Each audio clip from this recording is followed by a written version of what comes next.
Sebenarnya ketika perang terjadi itu dunia mungkin tidak memikirkan dampaknya akan sebesar itu ya karena dunia sedang pulih. Tapi kita tahu bahwa dunia itu belum pulih, perekonomian global belum pulih sepenuhnya.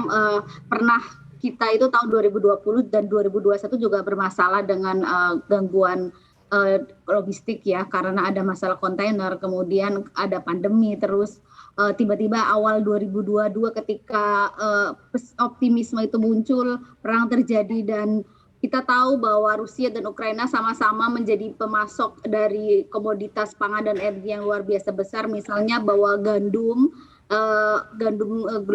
global itu 23%, bahkan mungkin 25% disumbang oleh Rusia dan Ukraina. Jadi ketika dua negara itu berperang, kemudian terjadi ada gangguan pasokan lagi dan produksi pasti juga berkurang kalau terjadi perang.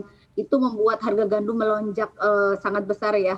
Mungkin sekitar hampir 60% dalam setahun terakhir. Kemudian kita tahu juga Rusia produsen minyak juga, produsen batu bara juga dan pupuk juga. Jadi harga-harga ini tiba-tiba melambung drastis, bahkan melewati rekor-rekor tertinggi seperti batu bara itu rekor tertingginya di awal Maret, kemudian harga minyak kembali ke level ke 100 per barrel. Ini kemudian membuat inflasi di sejumlah negara, di hampir semua negara bahkan itu melonjak drastis. Kita lihat inflasi di Eropa melebihi rekor tertingginya dalam 30 tahun, 40 tahun, 25 tahun dan kita pun inflasinya lumayan melonjak drastis di bulan April kemarin ya. Iya Mbak Esa, saat perang Rusia-Ukraina terjadi nampaknya tidak banyak yang menduga begitu ya dampaknya besar terhadap global. Namun sebenarnya faktor pemberatnya lebih ke peran dua negara ini di global atau dampak sanksinya yang dijatuhkan negara-negara lain sebenarnya yang memperburuk situasi global ini? Saya kira dua faktor itu saling terkait ya, bahwa ada persoalan pembayaran juga karena Rusia diberikan sanksi tidak boleh menggunakan layanan SWIFT, itu akan mempersulit negara-negara lain untuk bertransaksi dengan Rusia. Jadi ada persoalan dari perang itu dan jangan lupa bahwa Rusia dan Ukraina itu juga menyumbang tenaga kerja di pelayaran dalam pengangkutan barang dalam jumlah besar terutama di Eropa ya. Jadi semua hal itu sangat terkait bahwa dia baik Rusia dan Ukraina menjadi pemasok itu akan terganggu dan itu akan pasti membuat produksi berkurang. Kemudian juga ada sanksi yang memperberat lagi harga-harga ketika mungkin negara-negara barat, kita tahu negara Uni Eropa memberlakukan sanksi larangan impor batu bara ya, walaupun kemungkinan akan baru berlaku Agustus, tapi itu kan membuat sentimen pasar kemudian negatif dan membuat harga sangat melonjak drastis. Harga-harga ini kemudian seperti tidak terkendali ya.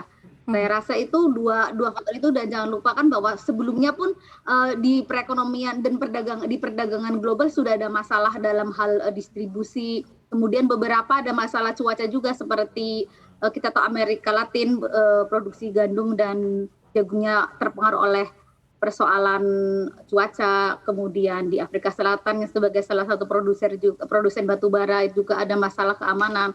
Saya kira banyak sekali masalah yang bertumbuk-tumbuk sehingga di perang ini seperti memantik semuanya dan membuat harga-harga menjadi sangat liar ya pergerakannya. Baik, Mbak Esa, kalau misalkan kita flashback ke belakang ini, maksudnya seburuk apa sih kalau misalkan kita lihat dibandingkan dengan efek perang dagang antara Amerika Serikat dan China dan kondisi saat ini seburuk mana nih keadaannya? Ketika perang dagang di 2018-2019 itu kan saya rasa ketika kondisi ekonomi itu masih baik-baik saja. Tahun 2017-nya belum ada hal yang sangat membuat perekonomian negatif. Berbeda ketika 2022 itu ada pemicu sebelumnya. Jadi ketika 2018-2019 itu pun yang berang tarif dua negara, walaupun kita pasar keuangan betul berimbas terkena imbasnya ya karena khawatir kemudian pasar keuangan menjadi goyang, kita juga kena imbasnya rupiah melemah, tapi dampak lain seperti kehilangan pasokan itu tidak ada. Artinya bahwa mungkin ketika Rusia saling membalas, Cina dan Amerika saling membalas tarif negara lain mungkin bisa mencari pasokan dengan gampang, sementara ini pasokannya itu agak sulit ya. Dan kita lihat bahwa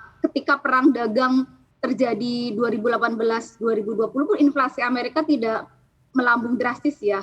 Di 2018-2019 itu inflasi mereka sekitar 2%, sementara inflasi Amerika sekarang itu mencapai 8,5, 8,3 terakhir, menunjukkan itu kan level tertinggi 40 tahun, berarti memang ada dampak yang sangat-sangat besar ada di sana ya. Mhm.